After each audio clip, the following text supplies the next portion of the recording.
Hello, everyone. Thank you very much for joining the today's seminar. So we have third seminar for the Spring 22 series. And today we have Dr. Lauren Van Scoy from Penn State Medical School. And she will be talking to us about the joint displays and advanced integration mix methods, which is one of her expertise among all other expertise areas. So because of the time, without taking too much time to introduce her, I'll let her take over the virtual floor. Lauren, take it away. All right. Can I share my screen? You should be able to. It says host disabled screen share. Okay. How about now? Yes. Right. All right. Well, thanks everyone for being here. Let me put this into presentation mode. Okay.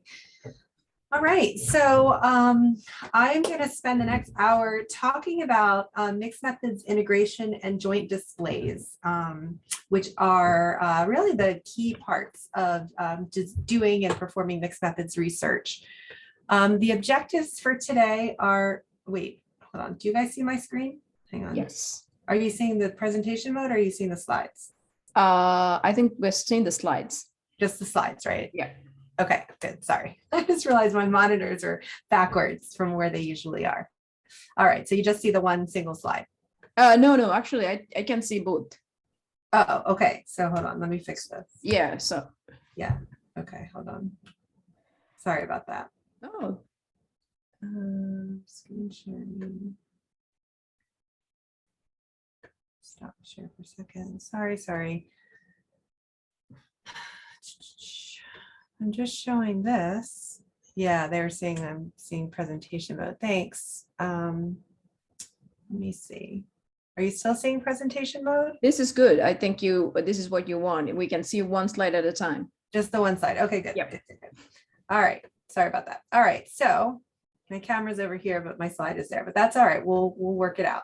So the learning objectives for today are to talk about very briefly, and this is meant to be a review because I do a BERD seminar earlier in the semester on the 3 core designs in mixed methods. And so my hope is that most of you have either been exposed to those topics or the presentation. I'll do a quick review for those of you that may not have attended those talks, but this is meant to sort of go the next step and take it a little bit further. So we're going to do a quick review of the 3 core designs and then talk about the principles of integration specifically with methodologic integration and interpretive integration. We're going to talk about some of the terminology and the words that we use when we report our data for integration and then show how we can present our integrated findings through joint displays. So just to remind all of us about the different types of data that we have, right? We have quantitative data, qualitative data, and then putting it together is mixed methods data. And so for those of you that may be familiar with my slide sets and my talks, I typically talk about data with color. I think about a data point as a specific color, and then the way that we present and integrate and put our data together is more of a painting and the blending of colors. So for example, if you have quantitative data, which let's say is yellow, and then you have qualitative data that perhaps is green, when you bring those two together and you touch them together, you get something new, you get blue. And if you had kept the yellow and the green separate, you never would find the blue. And so that is really the goal of mixed methods, is to uncover that blue color. So we use quantitative and qualitative data in different ways based on our research question. So this chart shows you some of the goals and objectives for quantitative data collection, qualitative data collection, and then how you can put those together. So in quantitative, we're looking at relationships between variables, we're looking at statistical tests, we want to see prevalence, generalizability, understanding views of entire population, to look at group 1 versus group 2 with regards to treatment effects. Whereas with qualitative data, we're more interested in hearing the voices of the participant to understand complex situations, behaviors, to understand things that maybe you can't measure in a questionnaire.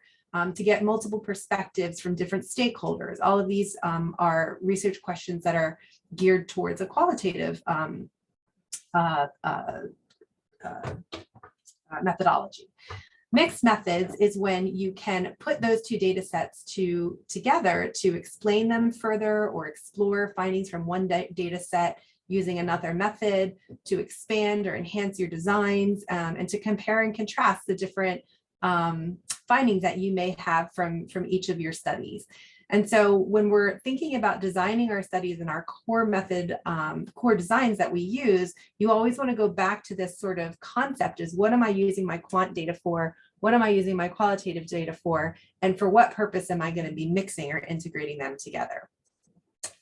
And this is sort of a reminder that what mixed methods is not is simply reporting some qualitative data, reporting some quantitative data in the same paper, and just sort of throwing them together. But instead we want not to present our data in silos, like in the picture on the left, but to have that connection. So the little umbrella men that are moving back and forth. And that's what we really want to see, is this mixing or the communication between the silos. So without integration, you don't have mixing. And that's why the umbrella men are so important. So these are the 3 core designs. I'm going to talk about each of them in the context of integration, but just to get everyone on the same page as far as the terminology, we're talking about convergent, exploratory sequential, and explanatory sequential mixed methods core designs. And with each of those, there's a slightly different integration of how you pull those 2 data sets, the qual and the quant, how you pull them together, how you mix them, how you get your new color. So when you're thinking about integration, it's really important to ask yourself, why am I integrating? Why do I need to use qualitative data and not quantitative data, or vice versa? And so what you need to think about is, how are my 2 data sets going to be related to each other? And it's important to think about this in the very beginning of your study design process. If you just say, well, I'm going to collect some qual, and then I'm going to collect some quant, and I'll figure out how to integrate it later, you're going to find yourself in a puzzle, because you may have pieces that don't fit together, or that aren't designed in a way such that they won't fit together. And so the way that you can think about this is, think about the conversation that the 2 data strands are going to have with each other. Going back to that research question, what is my qualitative research question or purpose? What's my quantitative purpose? And how explicitly am I going to pull them together? And that's what's so central to mixed methods and requires planning and design. And I'm going to talk to you about methodologic maps and joint displays and ways that you can actually visualize how these 2 come together. So when you're starting to design your study, you want to outline exactly how your data are going to touch. You're going to want to spell it out, not just for your reader, but more for yourself. I have notes and stickies all over when I'm designing a study about the different ways that I might connect data and how they might circle back to each other or not. And so once you can sort of methodologically map it, which I'll show you in a few slides, then what you're going to do is use technical language that we're going to talk about in this talk to narrate or explain in rigorous terminology how you've pulled those data sets together. And oftentimes what I recommend doing is doing it in your technical language, but also using practical language. So you might talk about your integration formally and then say, in other words, what we're going to be doing is blah, blah, blah, and sort of say it in practical language. And when you do it both ways, you really find where the holes are in your idea and your design, so that you can make it better or explain it better.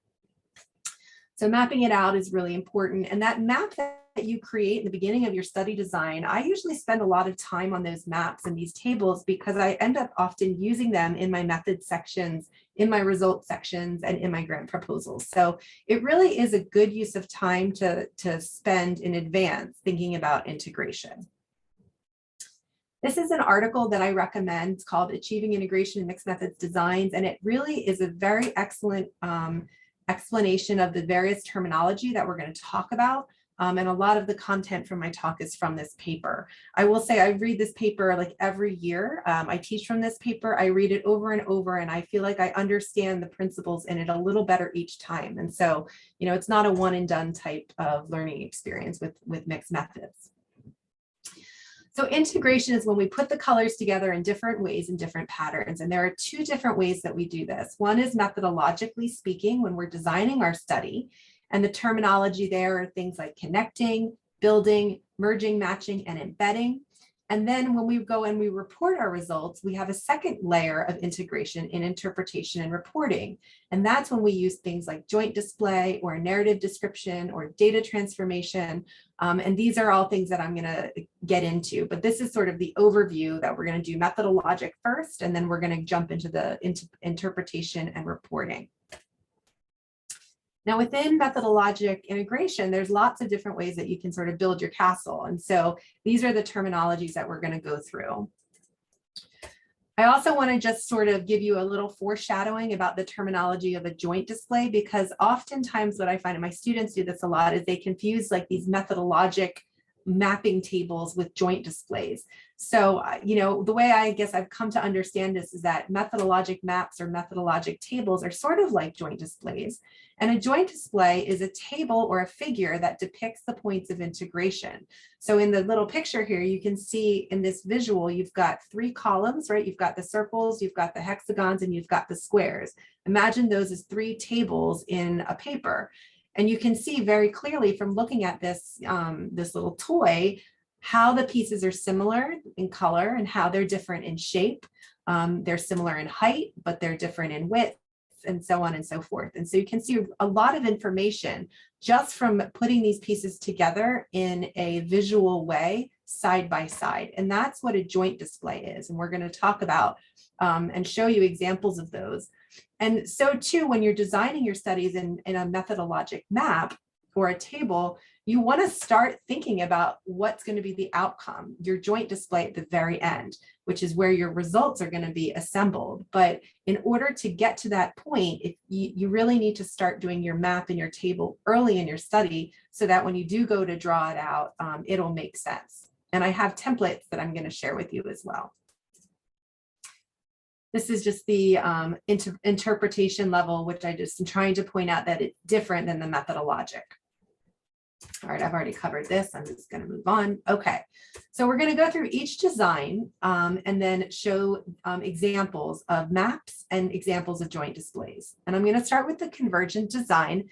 This is a design where the qualitative and quantitative data are collected at the same time concurrently, at the same point in time, or at least very close in time. And in general, the way that these studies are designed is using something called matching. And we'll talk about that, but essentially what you're doing is you're asking a research question quantitatively through a numbers lens, and then you're going to ask the same question or a highly related question qualitatively, and then you're going to compare and contrast through merging to put those results together and show how the stories are the same and how the stories are different. So if your quantitative data may tell you one story, the qualitative data tells you a different story, then you've learned something. Maybe there's a new hypothesis you can generate from that. Or it could be that they tell you the same story and then you have more validity for the findings that you have. And this is what's so nice about a convergent design. Oftentimes we want to design these so that we're looking at the same concept. So it's a single research question using the two different lenses. And the way that we can design these is an integration principle called matching. And this is extremely important when you're doing convergent designs because it allows you, if you don't match up front in your methodology, you're not going to be able to integrate later, or it won't be as good. And so the way that you can do this is you think about a construct or an idea, and you think about the way that you want to measure that. So for example, a construct, which is essentially an idea or a domain, the idea is that you're going to compare and contrast the stories from the qualitative and the quantitative data. And then you're going to look to see if they're the same or different. But what's really important is that you have to match the quantitative measure with the qualitative measure. So if you're going to measure, if you're going to be looking at an idea qualitatively, you want to look at the exact same idea quantitatively. You don't want them to be two different ideas because then you're not going to be able to line them up and put them together. So how do I know if I'm matching or not? Well, it's asking yourself, am I asking the same question, but just in two different ways? And so this is an example of what I would call a methodologic map or a methodologic table, or some people call it a joint display, a methodologic joint display. But essentially what this is something that you build during your study planning to figure out, how am I going to measure each idea using different measures? So in this example, we have satisfaction with an intervention. So you might ask, if that's your research question, is, are people satisfied with the intervention? Is this something that they like doing, or is this something that is helpful to them? Then you might measure it on a questionnaire on a scale from 1 to 10. How satisfied are you with the intervention? Qualitatively, you can get at the exact same idea, is, what are your thoughts about the intervention? What do you like? What don't you like? And so you can see how those two measures are matched. So it's construct by construct. So it's not that you're saying, on a scale from 1 to 10, would you recommend this to a friend? That's a little bit of a different concept about, recommendation and dissemination, right? So you want to make sure that your constructs are aligned. Another way that you could look at this is, I put in here motivation to quit smoking. So you could measure quantitatively, the percentage of people who have quit, or you could look at changes in quit rates between two groups, or the self-efficacy or confidence that people have to quit smoking. Those are all quantitative ways to measure motivation to quit smoking. But then qualitatively, you're going to ask, tell me your thoughts about quitting. Are you motivated to do so? Why or why not? Did you quit? What helped you quit? Why or why not? So again, it's getting at that same motivation. And so what I often will see is that people will mismatch their constructs. So you might measure quantitatively, did people quit, yes or no? And then talk in a qualitative interview about motivation to quit smoking. But those two aren't aligned necessarily. You want to make sure that they're both about motivation. So if you're going to use percent who quit smoking, you want to say percent who quit smoking after an intervention. And that shows that, suggests anyway, that the motivation is what, or that the intervention is what motivated them to quit smoking. And then you can get complementary data from your qualitative match. So that match is so important when you're designing your Convergent. All right, this is a template that you can, I'm going to distribute these slides. You can use these templates. I pulled them, I think they're from the Creswell textbook, so I certainly didn't create them, but I find them to be very helpful in figuring out how you're going to build your joint displays. So much like what we showed in the previous figure, this one has the idea, and then it would be the results of your qualitative data, which might be codes or themes or quotations. And then you'll have the results of your quantitative data. And then you'll have a column where you sort of make a conclusion. A conclusion is sometimes called a meta-inference. And then you talk about whether the findings from the qual and the quant were converging or diverging. And if they're diverging, what is, you can talk about the expansion of the new idea. And so for each idea and each research question that you test, you want to have a line in your joint display. So this is a study that I tried to pick Penn State studies. A lot of these studies we're doing through the qualitative and mixed methods core. And this is an example of a convergent design where the research question was, is this intervention, this comic, which was about living with Parkinson's disease, is this comic a useful tool, yes or no? And how, if at all, does the tool help improve caregiver understanding of Parkinson's disease? And so they collected quantitative data looking at that question and qualitative data looking at the same exact question. And the two constructs that they were very interested in was looking at empathy and understanding of the lived experience. And so they asked quantitatively items related to that. How confident do you feel that you understand, what your loved one is going through? And then they looked at some knowledge and some other constructs that, I'll be honest, aren't matched perfectly, but we're sort of close enough that we threw it together in the joint display. And then we had some qualitative results where we learned that the book provided a meaningful way for clinicians to learn about the lived experience and that it fostered self-reflection and communication, enhanced empathy. And that was some of the reasons they used to explain why, they felt that they had better understanding of their loved one's Parkinson's disease. And so we just concluded that the data sets converged together. They told the same story. The conclusion from the quant was that it was, a useful tool for this purpose, and same with the qualitative.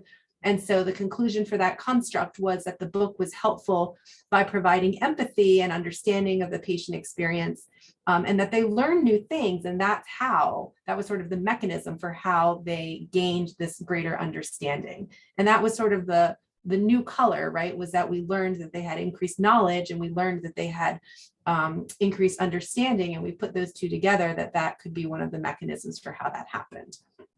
And you can see here, there's a similar finding on the attitudes towards comics. That's a completely different research question. This was about, do people like the comic form, yes or no kind of thing. And we measured that in different ways and found that, most people had these positive attitudes. So this was an example of a final interpretive joint display from a Convergent design. And again, the table before was the methodologic map, where you match the constructs together. It was a slightly different study, but same concept. This is a pictorial methods map. I love this one. This is from an article. I think I have the citation in the corner, from Usher et al. And this was a big study. This was actually a multi-phase study, multiple years, where they had a quantitative phase in that first box that you see on the bottom left. I don't know if you can see my mouse or not.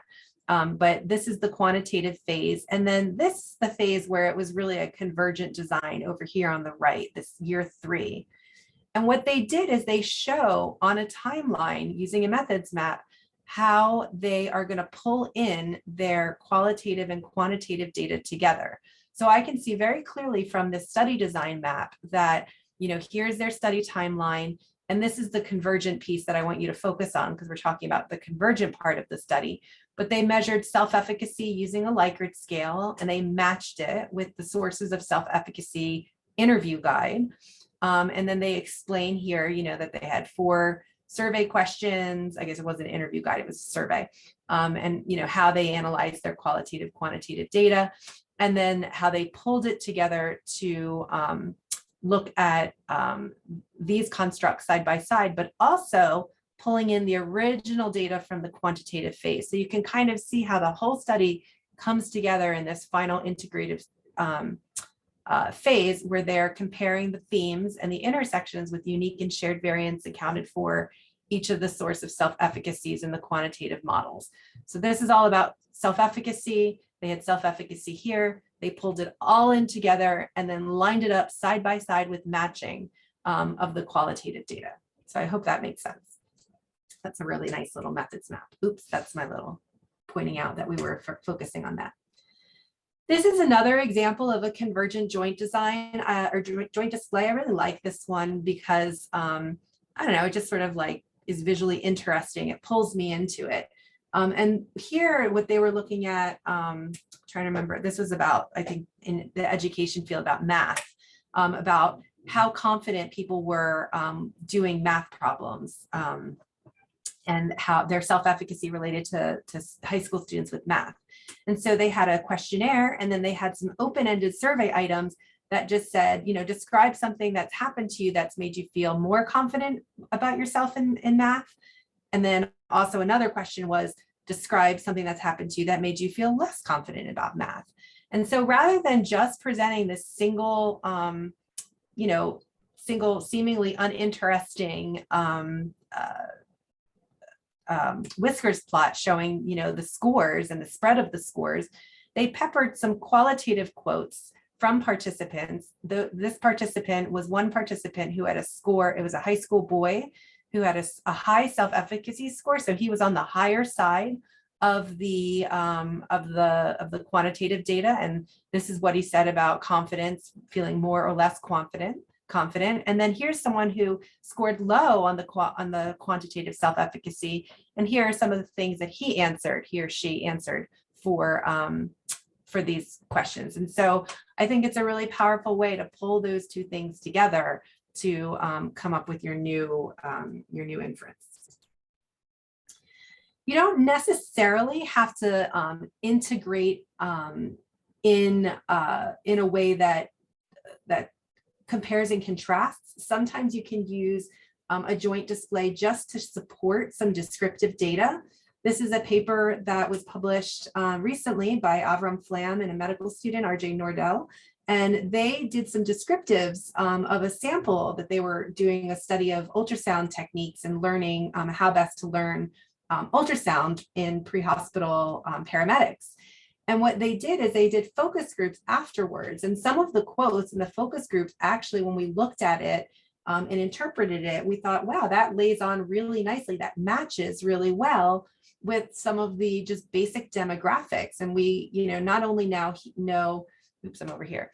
We not only now know that, 90% of the people thought, that the FAST exam and 60% of the IVC, but now we was the way why they wanted to use ultrasound. But now we can sort of get some context for those numbers so that they can say, I do think that there are a lot of applications in those patients who were trying to differentiate what type of shock they have, or if we're in flight and started having some complications. So to being able to do a real quick look. So they're saying that there's lots of different applications that they might use for this tool, which can help us to understand the spread of the data. So I really like that approach because it's sort of just taking single gems of quotes and lining them up with the quantitative findings. And then this is the last one. For the sake of time, I'm not going to go through it in detail, but this is just an idea of, the creativity that you can have in building your joint displays. You'll notice that they don't all look the same. They're not all tables. Some of them, this one is a matrix where, we had data showing, responses, quantitative responses in a cross matrix, and then the themes that were related to the findings there. And so you can do this with figures, you can have bar charts, you can do matrices, lots of different ways that you can pull the concepts together. But the key thing here is that you match, because if you don't match, then you're not going to have quotes that fit your questionnaire. So it's really important you think about this up front, how you're going to design your study so that your constructs are matched so that you can create a joint display at the end. Does that make sense? I hope to everyone.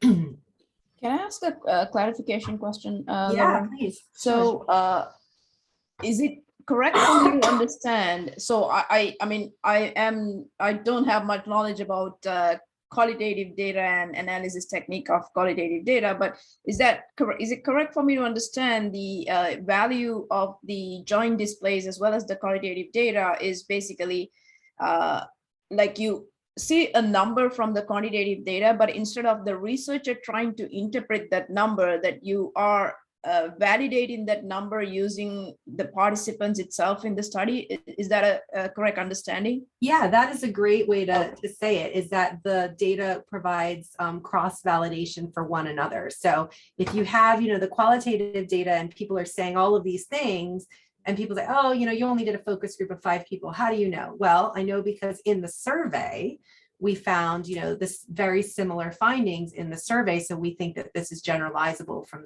this finding, even though we only had quotes from 5 people.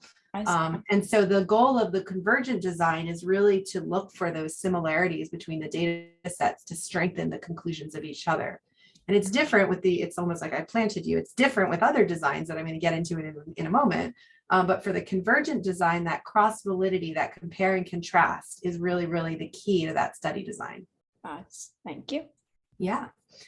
All right. So exploratory sequential design. So these are the ones. Before you get into that, I think we have a question. So someone from the audience is asking, can you think of any unique ways of presenting data that does not seem to align with the same storyline? Absolutely. So I think what you're asking about is divergence.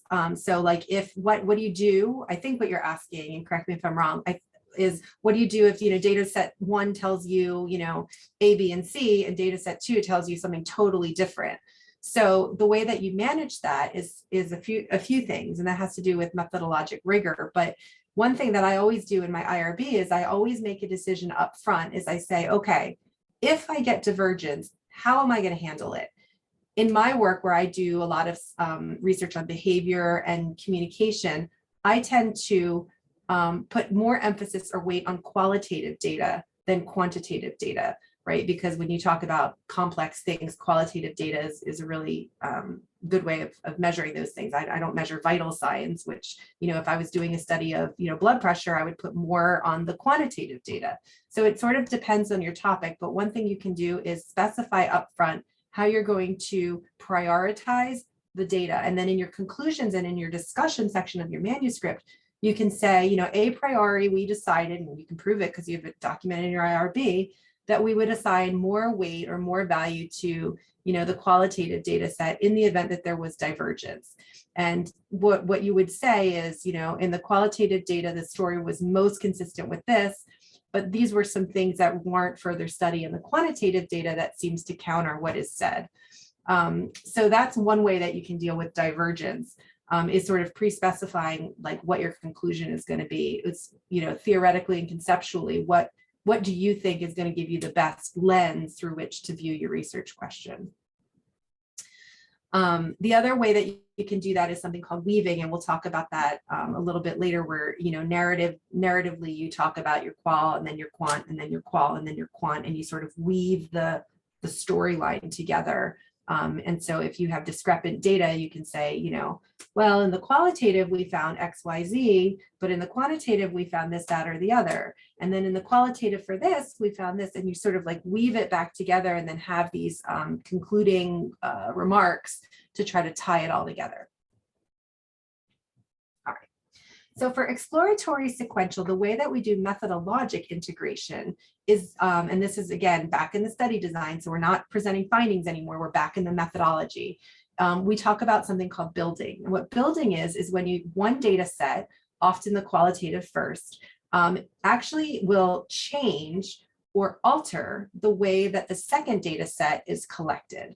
So for example, it may be that you have codes that become variables, or you have themes that become scales in a questionnaire. So you're going to analyze your qualitative data first, and then you're going to come up with your conclusions. And then based on those conclusions, you're going to decide on a new interview question to use, or a new variable to include, or a new scale to add to your study design. And so the way that these things touch is through building. It's through one informing the or changing the direction of the second one. Sometimes we can use quotations and actually use those word for word ideas to build into survey items so that it's very patient-centered or participant-centered. And so this is called building, and showing how your one data set is going to inform the second data set is the key for the methodologic math here. So often what we do, it's awesome, sometimes also called generating, but here is the template where you might say, okay, I have finding number one.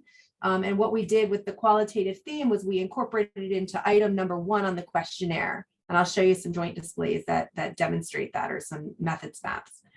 Finding two is, we took theme two, and because everyone said that, blood sugar control was really important for them, we included measures, or we included content on blood sugar control in an intervention that we designed. So the qualitative data that we learned actually changed our intervention. We learned that this was important to people, and so we incorporated it into our intervention. Finding three would be saying, we learned this in our qualitative data, and therefore we added it as an outcome measure to our study because they were all talking about this particular outcome. So an example of that would be in my own work. I do work in advanced care planning and end-of-life communication. And one of the things that I never thought about, as a medical provider, was funeral planning. Like, once the patient is gone, I'm not thinking about funeral planning. But in qualitative work that I've been doing for years, it constantly comes up that people are always, when they're talking about medical decisions, they're also talking about funeral planning. And that is not something that I would have thought of had I not done the qualitative work. And so I've built that into my research studies by using whether or not they go and do and prepare by, getting a plot, or thinking about whether they want to be buried or cremated, or those kinds of issues are now outcome measures in my trials. And so that is a way that building has been demonstrated.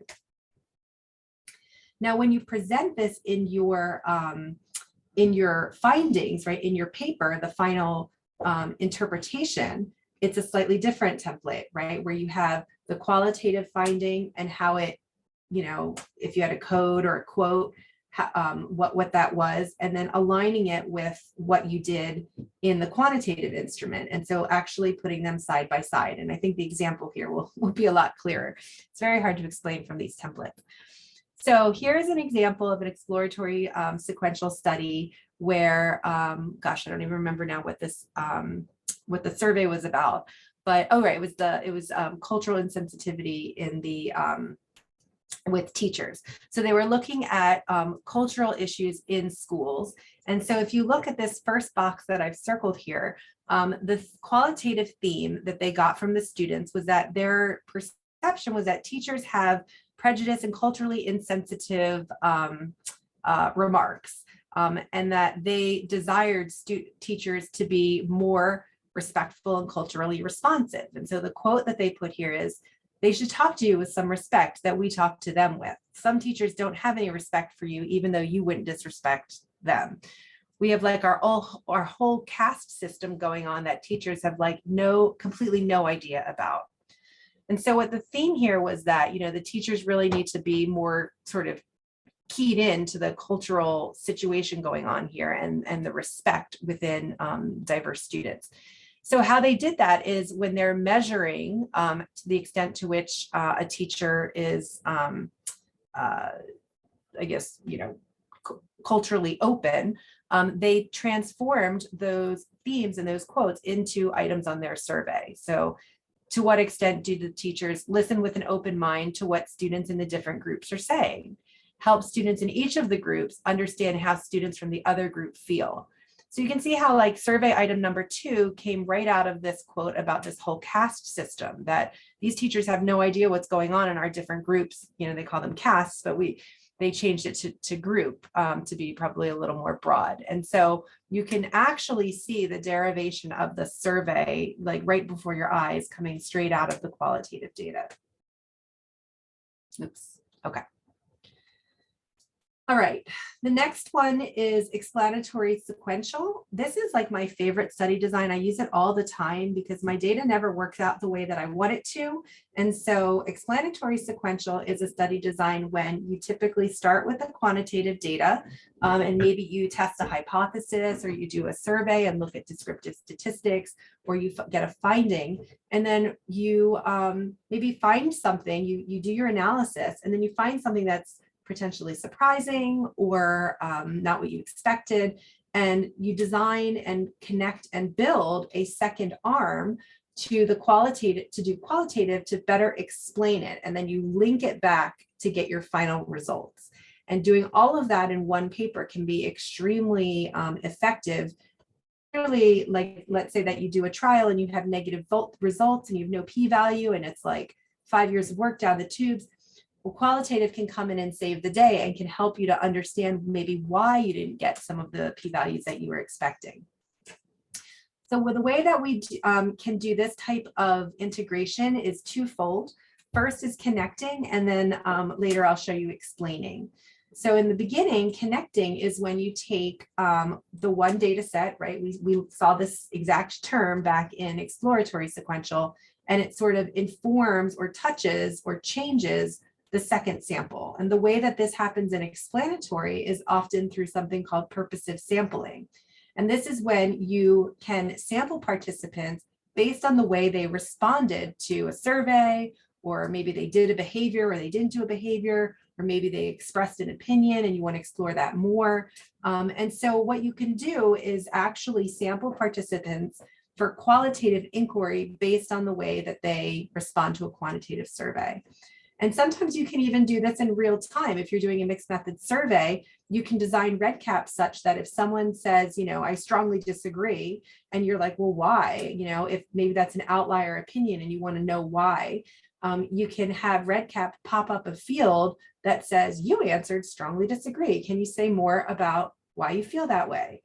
And so you can use even convergent survey designs to get some explanatory data just by using this concept of connecting.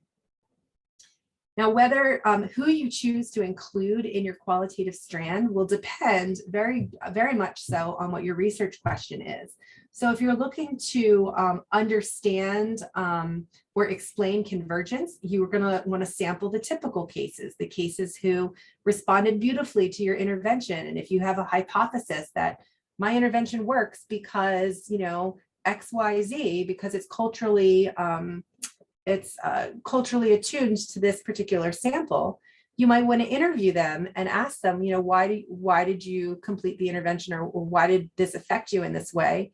And you would hope that they would say things like, well, it was so well culturally designed that that's why I found it to be something I could really respond to and relate to. And so that qualitative data can help you to confirm your theories about why this intervention is beneficial. Or if your research question for your second phase is more to understand why something was surprising or why something didn't go according to plan, then you might want to seek outlier cases. And so you would sample people who didn't follow the norm or who didn't respond in the way that you expected. And so you would do a sampling for divergence. And so you can kind of do it either way. Sometimes you can even do it both ways. It's just a lot of interviewing, but that's called connecting, where the results from one directly touches and informs the second. So what I'm going to show you now is a methods map for an explanatory design for a study that I'm working on with a colleague in Georgia. And this is a study about unproven medical therapies for COVID-19.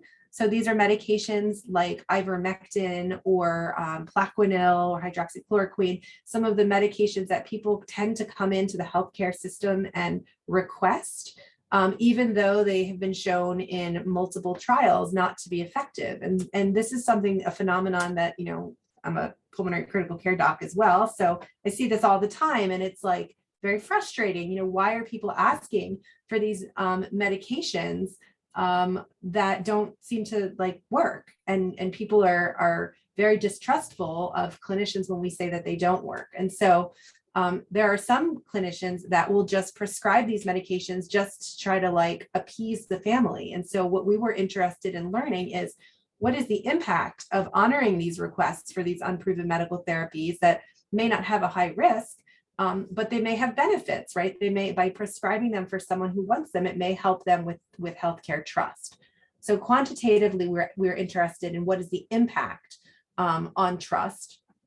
And then qualitatively, we were interested in why do patients and families request these things, and how does it impact trust? The first question is, does it, and what is the impact? Does trust go up or down?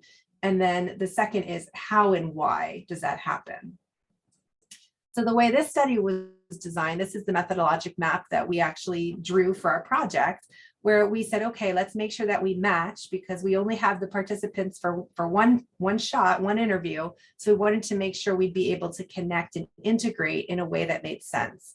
So the first construct that you see here is just their illness narrative. And the quantitative data here is things like length of stay, how long were they on a ventilator, what medications did they get, how sick were they? And then qualitatively, we matched by just saying, tell me your story, you know, how did you come to be admitted? So those are both illness narrative constructs. And then the second construct is about trust and skepticism, right? Because we were interested in how these medications impacted trust and skepticism. So we said, okay, well, we're going to measure trust using a questionnaire, and we picked a questionnaire that's been validated in the literature. And we collected it, or we were planning actually on collecting it pre and post. So to look at, you know, before they got the medication and after the medication, and doing a statistical test to see if there were differences. And then qualitatively, we asked them, what are your thoughts about the hospital's response? Do you feel reassured, confident, or trusting of your healthcare system? Tell me more about that, you know, trust type questions. And then the third construct was about attitudes, about ivermectin, where at the time of the study, this is the actual thing from the little like consult we did.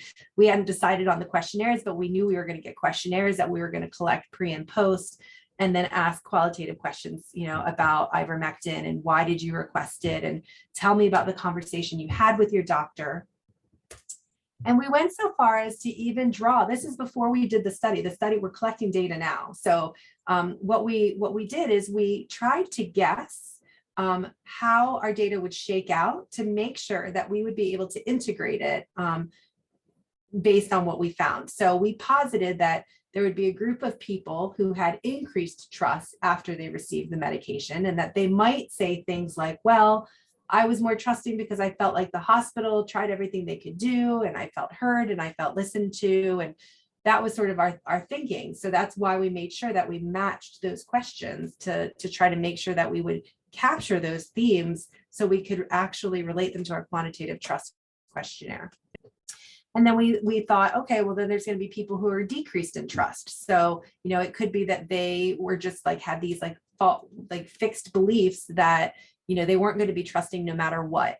And so we sort of like hypothesized and thought about what would our qualitative data tell us, what might our quantitative data tell us, and how would we put them together. And so before we had even enrolled a single participant, we were already drawing our joint display to try to make sure that, you know, we would be able to do that color mixing at the end. And I think this is the most important part of the research process, is like pretending that you already have findings and thinking about, what if they have increased trust? Well, what if they have decreased trust? Well, what if there's no change in trust? And what might be fine? And do we make sure that we're gonna be able to explain it? And if not, we need to add some more qualitative questions to be able to explain it. Whoops, sorry guys. This is the template for the exploratory sequential joint display at integration. And so I'm going to show you some examples of these, but very simply said is the way that these are presented is you have your quantitative, you have your construct, so trust would be domain 1. And then, you know, people who had low scores, people who had high scores, and then the themes and the quotes. And that's what I just showed you in the methods table. So this is what I start with when I design a study, and I say, okay, this is the methods table. And then I kind of play out how is it going to fall in? How is my data going to fit into this table? And if it doesn't fit, then I'm probably collecting the data incorrectly, or I need to add something, or maybe think about a different study design if it doesn't fit together in that way. This is a result of a finished one. This one was just accepted at JAMA Internal Medicine and was a project that we did about visitation in for COVID, family members of patients who had their loved ones were in an ICU and they were not allowed to visit in the early days of the pandemic. And we hypothesized that people would have really high stress and worse PTSD than we saw in pre-pandemic eras, and that the lack of visitation would worsen post-traumatic stress disorder and symptoms of anxiety and depression in family members. And so that's what these quantitative categories here are. You can see people with this IES-6 is a stress score. So high stress and low stress. And then these are actually frequency counts of how commonly people had negative emotions, fears, anxieties, guilt, isolation. So all of the patients in all of the groups had negative emotions, of course, as you would expect, right? Because their like loved ones are like in an ICU with COVID in the middle of a brand new pandemic. But you can see over here that, you know, the people that had higher stress were more likely to have distrust, and people that had lower stress were less likely to, or had lower stress were less likely to be distrustful. And so too, in our quantitative analysis, we found that the Hispanic ethnicity put people at risk for PTSD. So we stratified our qualitative data based on that quantitative variable. We were like, okay, well, why do Hispanic patients have more PTSD? And so we looked at the differences in their qualitative themes using these frequency counts. And then we provided some quotations here that give examples. And we were able to come up with a lot of different conclusions about some of the communication experiences and how that affected patients. This is another kind of joint display. This is a study by Pooja Rao in pediatrics, and she is, this study is ongoing. This is a analysis plan. This is a methods map, I guess, of a study that she's conducting. It's an interventional study, and unfortunately, as we all probably know, do research, right, is that recruitment is really hard. And so she had wanted, you know, to recruit 20 patients, but in the end, we ended up with 5. And so the thought was, well, how are we going to leverage the data that we've collected? She's collected quantitative data and qualitative data. And so what we came up with was this sort of methods map of, going back to the drawing board and saying, okay, we can't do the comparisons on a group basis. We just don't have an N to be able to do that. But what we can do is look at what's called a linkage analysis, where we look at, participant 1, and we align almost like a convergent study in a way, right, about the different experiences that this particular person had during the intervention. And so, Pooja was looking at physical function scores. So we're saying, okay, well, what if the intervention, worst case scenario, nothing happens, that there's no change in physical function. This is a physical activity intervention with patients with cancer. Like, what if the worst happens? Here's how we might sort of leverage some of the qualitative interviews, and by showing how the themes line up in different people with different individual experiences, we may learn something about the intervention that we could then use to test in a future study. So this is one of those examples where I feel like qualitative comes to save the day. This is hypothetical data, and the analysis is ongoing. But again, showing this matrix and coming up with this methods map was very helpful. Lauren, there's a question from the audience. Okay. When designing a study with mixed methods and for a sample size calculation, do you account for the fact that you're planning to include qualitative data? Do you oversample? What if participants were reluctant to do this qualitative assessment? How can you ensure generalizability of the results? Yeah. Okay, those are all good questions. I'll take them one at a time. So sample size calculation is really, if you're doing a mixed method study, I almost always, if not always, do my sample size calculation based on the quantitative strand. So you would do your typical power analysis, and the quantitative typically drives your sample size. So if you're doing a survey, you'll have, a sample size based on your quantitative need. Let's say it's 100 people. So then your qualitative sample size, that's a principle called data saturation, where you need to know how many people how many people do you need to interview or get survey responses from qualitatively in order to start hearing the same thing over and over and over again. And that's called data saturation. And once you hit data saturation and you keep doing more and more interviews and same old thing over and over, then you're done. And so usually you get qualitative data saturation a lot sooner than you would get quantitative power. And so in most cases, the quantitative sample dictates the sample size. When you're wanting to do a subgroup, how many qualitative, like let's say that you want to pick, people that, a subsample of people who did the behavior and a sample of people who didn't do the behavior, but you don't need to interview everybody. The question is, at what point do you think you're going to get sample data saturation within each of your strata? So if you think that, you can talk to 6 people and get 20 stories, then you probably, need to interview 30 or 40 people.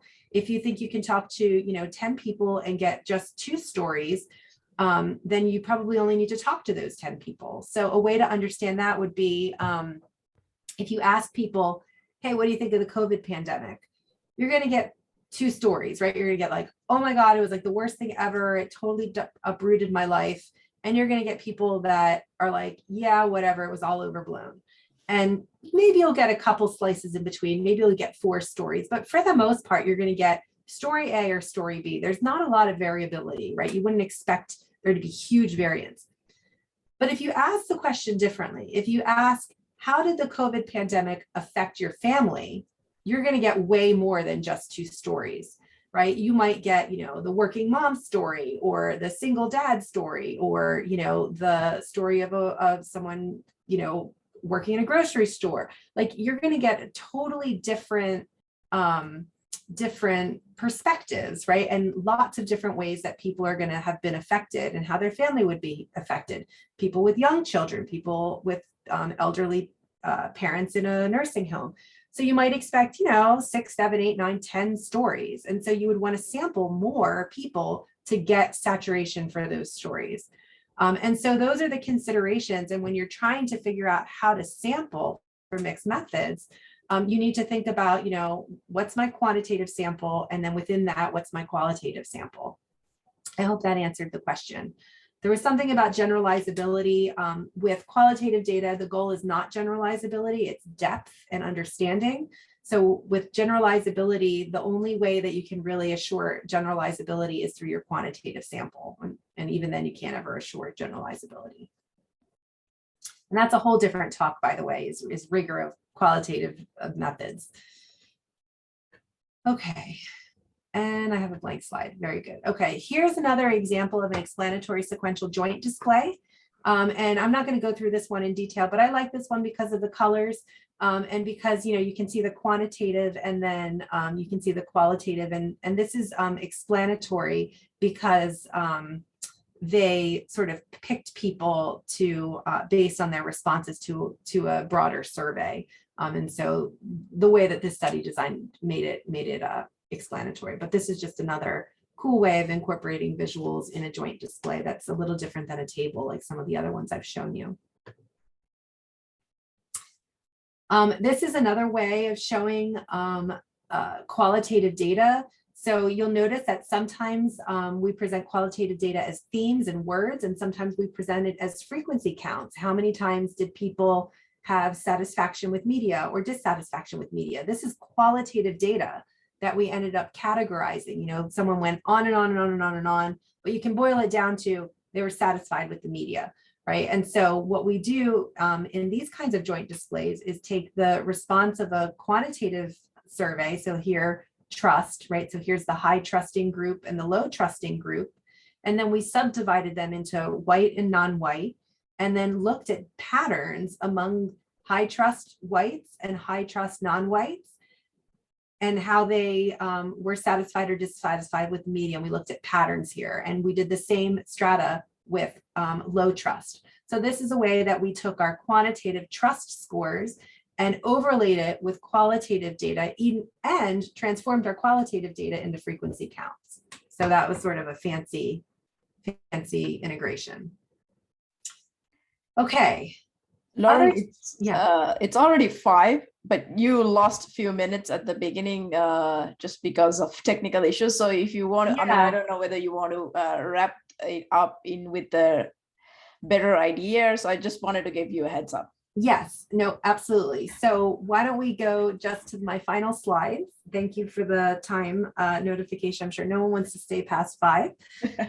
So the question here is, how do we put this all together? So reminding yourself when you're designing your studies, don't be afraid to make up your results before you've done your study. Don't be afraid to do methods map. Always go back to the original question. Why do you plan to integrate? Be specific. Think about what each strand is contributing. And I have on here just some examples of research questions because I didn't cover research questions in this talk, but going back to your research question as you're designing your data tables is so important. The second important tip is, to make sure that you think about why you want to integrate, but also when you're going to integrate. So this is a methods map from a grant that we submitted that was funded actually. And, we sort of mapped out, this was a competitive renewal. Here were the surprising findings. We collected some qualitative data, some quantitative, and very explicitly showing when in the project we were going to be integrating our data so that we were able to really make sure that it was crystal clear how we were going to be doing this. Some best practices on joint displays, just in conclusion, a clear title that says joint display and integration is preferred. That helps people to, this is my internet's unstable. A clear title, labeling that this is where I'm integrating my data. So the reviewers know where to go to look for the, integrated findings. Make sure that you include all your data sources. I think the best joint displays are the ones that are visually appealing. Some of mine tend to get really busy and complex, and in hindsight, I wish that I had done them more simply. So really thinking about design and creativity. making sure it's consistent with the study design and the integration approach. So that, like we talked about, that matching from construct to construct. So using those templates is really, really important as well. And then always feel free to add in footnotes some descriptive text in plain language, that practical language to explain what's going on in your joint display. These are some of my favorite readings on joint displays. And then these are some articles that have some more advanced integration. And some of the joint displays that I shared with you today are from these articles. So if you want more information, you can go into those. And with that, I guess I will stop. And thanks for your attention. Excellent. Well, it's already past 5, so I just want to let everyone know that this talk is recorded, and you will receive the link to it, as well as the slides. You will receive the slides once we get everything processed. And thank you very much, everyone, for participating. We'll see everyone in 2 weeks, I guess. Thank you, Lauren. Thank you for an amazing talk. Sure. Thanks for having me.